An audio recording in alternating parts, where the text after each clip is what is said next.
For today's mini vlog nga ay nandito kami ngayon sa bahay nila Mahal. Dahil nga isi-celebrate namin ngayon ang birthday ng papa niya. Hindi na nga ako masyado nakapag-video doon dahil nga lasing na rin yung ibang tao at marami na rin tao doon sa loob. Pagkatapos nga namin kumain doon sa handaan ay pumunta nga kami dito sa dulo. Niyaya ko nga si Mahal na maglakad-lakad dito sa may bukid. Kasama ko rin pala yung dalawa kong anak at para na namang kitikite na walang tigil sa kakatakbo at kakagalaw. Tuwing uuwi talaga kami dito sa bahay nila Mahal ay niyayaya ko nga siya dito maglakad. Gustong gusto ko nga talaga dito dahil ang sarap ng simoy ng hangin at natutuwa ako sa mga tanawin. Doon kasi sa apartment namin ay wala ka na masyadong makikitang bukid. Mga natayuan na kasi ng mga gasolinahan at iba pang mga tindahan doon sa may lugar namin. Naaalala ko pa nga ng dalaga ko ay ganito rin yung madadaanan pag pauwi sa amin. Dati nga puro bukid doon. Marami na rin kasi mga subdivision ang tinayo malapit doon sa amin. Kaya naman bihira ka lang makakita ng mga magsasaka or mga nagtatanim doon. Kasama talaga sa childhood memory ko ang bukid. Tanda ko pa nung sinasama kami ni mama sa bukid. Nagtitinda nga kami ng yelo noon at mga tinapay. Tapos pag uuwi kami noon ay may mga dala na kaming gulay. Minsan nga binibigyan si mama ng mga gulay doon at binibentahan din siya. Ilang saglit pa nga lang ay napalingon nga ako. Nakita ko nga tong bunso kong anak na dito na sa baba ng pilapil.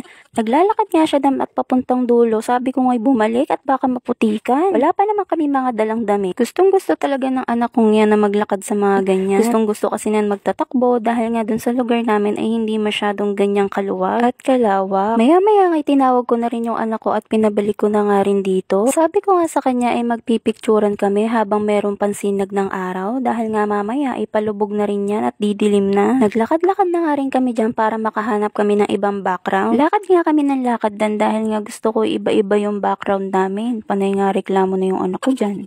Tinawag ko nga yung anak kong babae, sabi ko nga i-videohan ako habang naglalakad. At for today's video nga ay mag-iinarte nga muna tayo dyan. Charis. Naglalakad nga ako din na parang model pero kung mapapansin nyo, ang laki ng tiyan ko. Sos ko, ano ba naman yan? Pagbigyan nyo na ako at minsan lang naman ako maka-aura ng ganyan. Kaya naman feel na feel ko habang ako'y binibidyohan. After nga namin magpicturan at maglakad-lakad doon ay nagyaya na rin akong umuwi sa kanila. Dahil nga uuwi nga kami at wala kami mga dalang damit at anong oras na nga rin.